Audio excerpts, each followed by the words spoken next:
Best management ప్రాక్టీసెస్కి వచ్చేసరికి seed ట్రీట్మెంట్కి వచ్చేసరికి ఏంటంటే థయోమిదాక్సామ్తో ట్రీట్ చేయడం ద్వారా టు సమ్ ఎక్స్టెంట్ మనము ఈ పురుగుల్ని అంటే రసం పీల్చే పురుగుల్ని అవాయిడ్ చేయడానికి అవకాశం ఉంటుంది. దాంతోపాటుగా ఏంటంటే స్యూడోమోనాస్, ఫ్లోరెసెన్స్, తర్వాత ట్రైకోగ్రామా వీటితో ట్రీట్ చేయడం ద్వారా మనం డిసీజెస్ నుంచి మనం మొక్కను కాపాడుకోవడానికి అవకాశం ఉంటుంది. వీటి చేయటం ద్వారా ఏంటంటే మనము జర్మినేషన్ బాగా ఇంప్రూవ్ అవుతుంది, ఎర్లీ స్టేజెస్లో గ్రోత్ బాగుంటుంది, తర్వాత గ్యాప్ ఫిల్లింగ్ అనేది ఎక్కువ లేకుండా ఉంటుంది. వీటన్నిటిలో కూడా ఎర్లీ స్ప్రేస్ ఎప్పుడైతే మొక్క మొదట్లో స్ట్రాంగ్గా ఉంటుందో మనం స్ప్రేస్ కూడా మొదట్లో ఇవ్వాల్సిన అవసరం లేదు. తద్వారా మనం కొంచెం కాస్ట్ని తగ్గించుకోవడానికి అవకాశం ఉంటుంది. మళ్ళీ సాయిల్స్కి వచ్చేసరికి లైట్ సాయిల్స్లో అంటే తేలికపాటి నేలలో మన జూన్ జూలైలోను, అదే కనుక మామూలుగా లోతు నేలల్లో వచ్చేసరికి జూలై ఆగస్టులోను మనం సో చేసుకోవటం మంచిది. తద్వారా మనం మంచి ఫలితాలు పొందడానికి అవకాశం ఉంటుంది. సెలెక్షన్ ఆఫ్ హైబ్రిడ్స్ ఏంటంటే ఒక్కొక్క ప్లేస్కి ఒక్కొక్క హైబ్రిడ్ సూట్ అవుతుంది.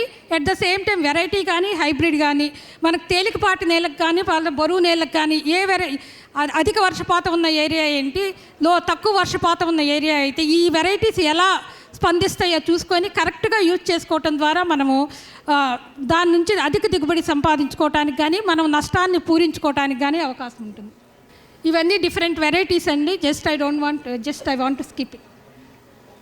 తర్వాత ప్లాంట్ స్టాండ్ ఎలా ఉండాలి అని అంటే మనం హైబ్రిడ్స్కి కానీ వెరైటీస్కి కానీ వచ్చేటప్పుడు ఏంటంటే దాదాపు 2,25,000 అంటే అర్బోరియం వచ్చేసరికి ఎకరానికి 25,000 ఉండేటట్టుగా చూసుకోవాలి. అదే హైబ్రిడ్స్ కానీ వెరైటీస్ కానీ వచ్చేసరికి 7,400 నుంచి 9,800 మొక్కలు ఉండేటట్టుగా హైబ్రిడ్స్లోను, హిర్సుటమ్ వెరైటీస్లో 7,000, హిర్సుటమ్ వెరైటీస్లో 9,800, హిర్సుటమ్ హైబ్రిడ్స్లో 7,400. అదే మామూలుగా ఈ బీటీ హైబ్రిడ్స్లోకి ఈ మామూలుగా మిగతా వాటి హైబ్రిడ్స్కి వచ్చేసరికి 5,550 ఉండేటట్టుగా చూసుకోవాలి. ఇంటిగ్రేటెడ్ న్యూట్రియంట్ మేనేజ్మెంట్ అంటే మనం వేసే ఎరువులతో పాటుగా మనం ఆర్గానిక్ ఎరువులను కూడా వేసుకోవటం ద్వారా మనం చాలా వరకు అంటే ఇప్పటి వరకు అనుకున్నట్టుగానే నేలను సరిగా ఉంచుకోవడంతో పాటుగా మొక్క యొక్క స్ట్రెంగ్త్ని పెంచుకోవడానికి కూడా అవకాశం ఉంటుంది. వెరైటీస్కి వచ్చేసరికి 90, 45, 45. మామూలు హైబ్రిడ్స్ వచ్చేసరికి మామూలు హైబ్రిడ్స్కి 120, 60, 60. ఇప్పుడు బీటీ హైబ్రిడ్స్కి వచ్చేసరికి 150, 75, 75. అంటే మనము మామూలుగా వేసే ఎరువుల మోతాదుతో పోలిస్తే దాదాపు 1/4 ఎక్కువగా మనం ఈ బీటీ హైబ్రిడ్స్కి వేసుకోవాల్సిన అవసరం ఉంటుంది. దీంతోపాటు ఏంటంటే మనం అవసరాన్ని బట్టి ఫోలియార్ స్ప్రేస్ ఇవ్వటం. అంటే మనం ఇప్పటివరకు అనుకున్నాము ఎప్పుడెప్పుడు మనకి వాటర్ లాగింగ్ సిచ్యుయేషన్స్ కానీ డ్రౌట్ సిచ్యుయేషన్స్ కానీ అంటే నీటి లభ్యత లేనప్పుడు కానీ అధిక వర్షాలు ఉన్నప్పుడు కానీ మనం ఏంటంటే 2% యూరియా కానీ 1% KNO3 కానీ లేకపోతే 2% DAP కానీ పిచికారీ చేయటం ద్వారా కొంతవరకు మనము ఈ పోషక పదార్థ లోపాలని సవరించుకొని తద్వారా అధిక దిగుబడులు సంపాదించుకోవడానికి అవకాశం ఉంటుంది. మనం ఇప్పుడే మాట్లాడుకున్నాం అంతర పంటలు అనేది.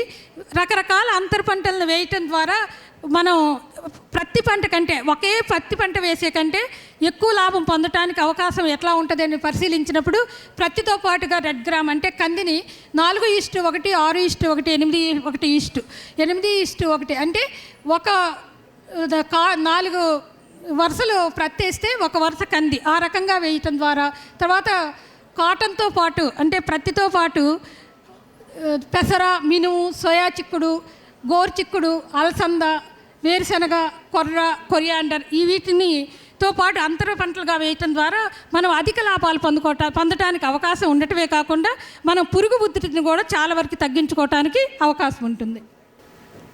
IWM అంటే వీడ్ మేనేజ్మెంట్ అంటే సమగ్ర కలుపు యాజమాన్యం. ఈ విషయానికి వస్తే ఏంటంటే మనం సమ్మర్లో బాగా డీప్ లవింగ్ అంటే లోతుగా దుక్కులు చేసుకోవటం ఒకటి. ఆ తర్వాత ఏంటంటే ఇంటర్ కల్టివేషన్ 20 రోజులకు ఒకసారి, 40 రోజులకు ఒకసారి, 60 రోజులకు ఒకసారి, 80 రోజులకు ఒకసారి అంటే ఎర్లీ స్టేజ్లోనే ఆ స్టేజ్ల్లో మనము ఇంటర్ కల్టివేషన్ చేసుకోవటం. తర్వాత ఏంటంటే వీటితో పాటుగా herbicides, pre emergence, post emergence 2 herbicides కూడా అంటే మొక్క వేసిన ఒక 30 గంటలు 24 గంటల నుంచి 48 గంటల లోపల ఈ ప్రీ ఎమర్జెన్స్ పెండిమెథాలిన్ అనే దాన్ని ఉపయోగించుకోవటం ద్వారా ఆ తర్వాత పోస్ట్ ఎమర్జెన్సీ క్విజాలోఫాస్ ఈథైల్ ఒకటి, పైరిథయోపాక్ సోడియం, ఈ 2 మందులను కూడా, ఈ 2 కలుపు మందుల్ని మొక్క వేసిన తర్వాత ఉపయోగించుకోవటం ద్వారా మనము కలుపును పూర్తి స్థాయిలో మనము నివారించుకోవటానికి అవకాశం ఉంటుంది. అధికంగా మాయిశ్చర్ వచ్చినప్పుడు, వాటర్ లాగింగ్ సిచ్యుయేషన్స్ వచ్చినప్పుడు ముందు చేయాల్సింది ఏంటంటే, ఎప్పుడైతే వర్షాలు అధికంగా పడతాయో ముందు మామూలుగా ఉన్న ఆ నీటిని అంతా కూడా మనం డ్రైన్ చేసుకోవాల్సిన అవసరం ఉంటుందన్నమాట. దాంతోపాటు నత్రజని పొటాష్ ఎరువుల్ని మామూలు కంటే అంటే 30 కేజీల నత్రజని, ఒక 15 కేజీల పొటాషియం ఎరువుల్ని మనం అధికంగా మొక్కకు వేయాల్సిన అవసరం ఉంటుందన్నమాట ఎకరానికి.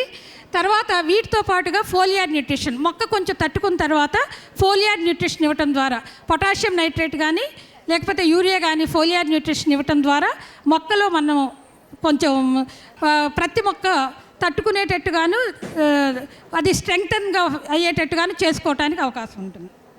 ఇదొక్కటే కాకుండా డ్రౌట్ మేనేజ్మెంట్, అంటే బాగా నీటి లభ్యత తక్కువగా ఉన్నప్పుడు కూడా మనం పొటాషియం నైట్రేట్ ద్రావణాన్ని కానీ లేకపోతే యూరియా ద్రావణాన్ని కానీ పిచికారీ చేసుకోవాలి. తర్వాత ఏంటంటే ఇంకోసారి అనుకుందాము, ఫిజియోలాజికల్ డ్రాప్. ఎప్పుడైతే మనకి వర్షపాతంలో తేడా వచ్చిందంటే, అధిక వర్షాలు పడినప్పుడు కానీ చాలా తక్కువ వర్షాలు పడినప్పుడు కానీ మొక్కలో ఏంటంటే ఈ పూలు కాయలు అవన్నీ కూడా రాలిపోవటం జరుగుతుంది. దీనికి కారణం ఏంటంటే హార్మోన్ల సమతుల్యత తగ్గిపోవటం అన్నమాట.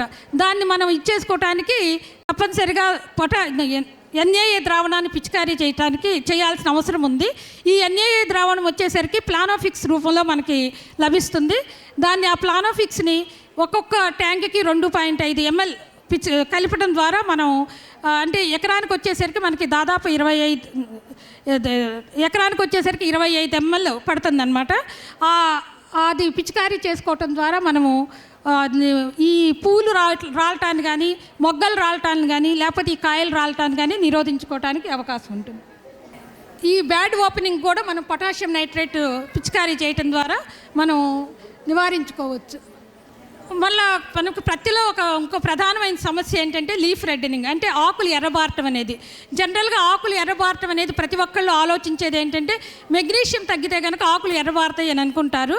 కానీ మెగ్నీషియం తగ్గడం ఒక్కటే కాదు, ఎటువంటి న్యూట్రియంట్ తగ్గినా కూడా, ఒక పొటాషియం తగ్గినా కూడా ఆ ప్రాబ్లం వస్తుంది.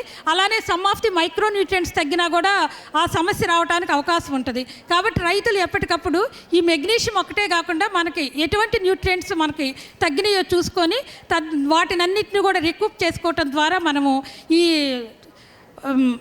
లీఫ్ రెడ్డింగ్, మా ఆకులు ఎర్రబారటం అనే సమస్య నుంచి అధిగమించడానికి అవకాశం ఉంటుంది. This is magnesium deficiency, zinc deficiency, boron, white fly